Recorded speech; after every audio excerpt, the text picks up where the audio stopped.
I have to address the elephant in the room, and it's me. I've written many books with titles like How to Become Enlightened in 12 Days, 3 Easy Steps to Enlightenment.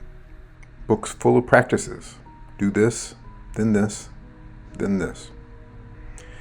And here I am running a channel about U.G. Krishnamurti, a man who said there is no enlightenment, nothing to attain, that every practice you do is taking you in the wrong direction. And here's what makes it even stronger.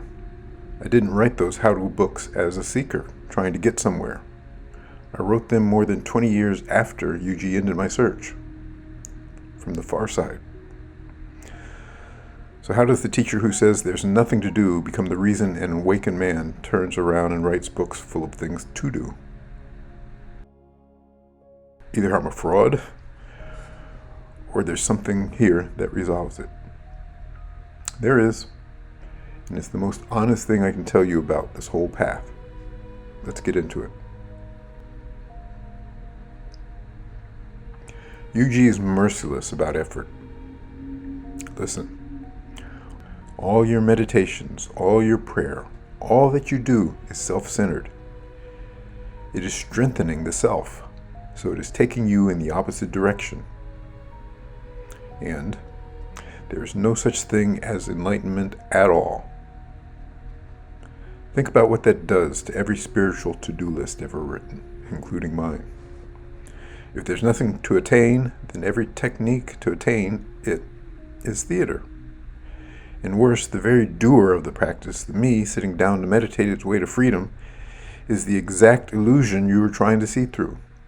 The seeker reaches for enlightenment with one hand, while being the only thing in the way of the other. U.G. doesn't refine your practice. He pulls the floor out from under the one practicing. And yet, I sat for years. So did the great ones, chanting, meditation, service, contemplation, and it did something, undeniably. People who practice find more stillness, more space, more peace. My readers write to me and say a simple exercise changed how they live. So how can the practices work if there's nothing to attain and the doer is an illusion? Here's the first half of that answer. A practice was never actually adding anything to you. It was subtracting. It was quieting the noise that hid what was already fully here. You don't meditate to manufacture peace. You meditate to stop manufacturing the noise that drowns it out. Practice doesn't take you to the destination. It clears the windshield so you notice you are always parked there. Now the deeper half, and this is where U.G. and my book stop fighting. Every honest practice eventually does something its brochure never promised. It exhausts the seeker.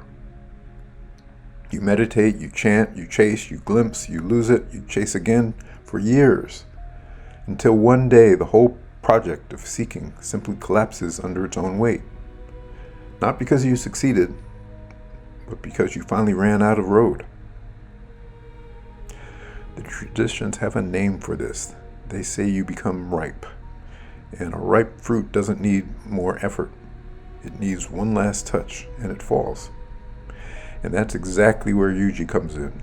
His "there's nothing to do" isn't the opposite of practice.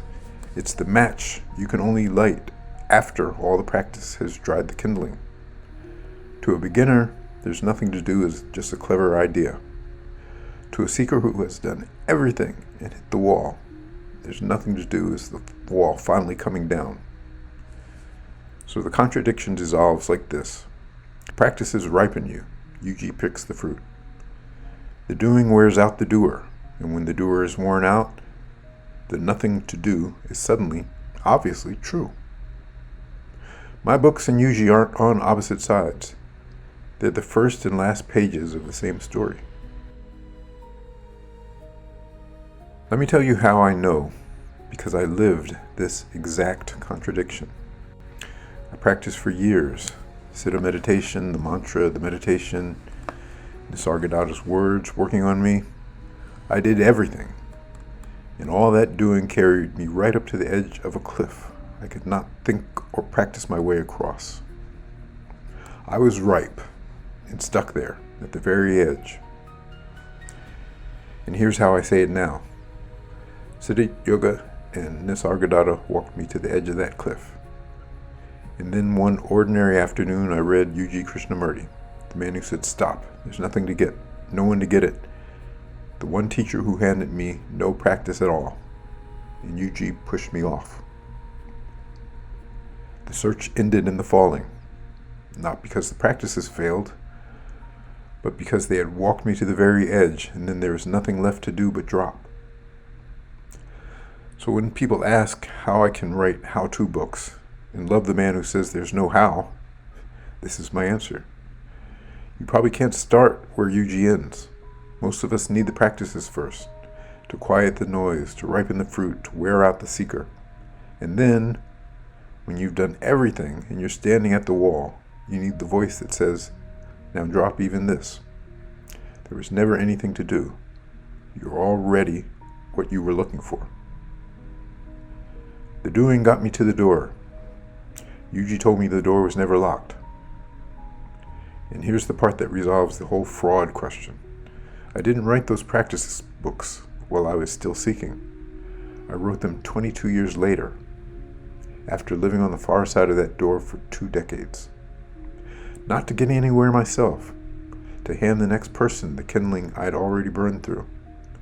I wrote the first pages of the story precisely because I'd long since read the last one. So no, I don't think I'm a fraud. And I don't think Yuji would think so either. The practice and the nothing to do are not enemies. One ripens you, the other frees you. You likely need both, in that order. If you're at the beginning, my books are the practices. 12 days, 3 easy steps, linked below. The kindling and the drying out.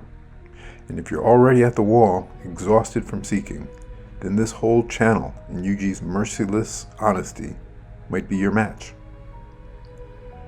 Wherever you are in that arc, subscribe and let's keep going.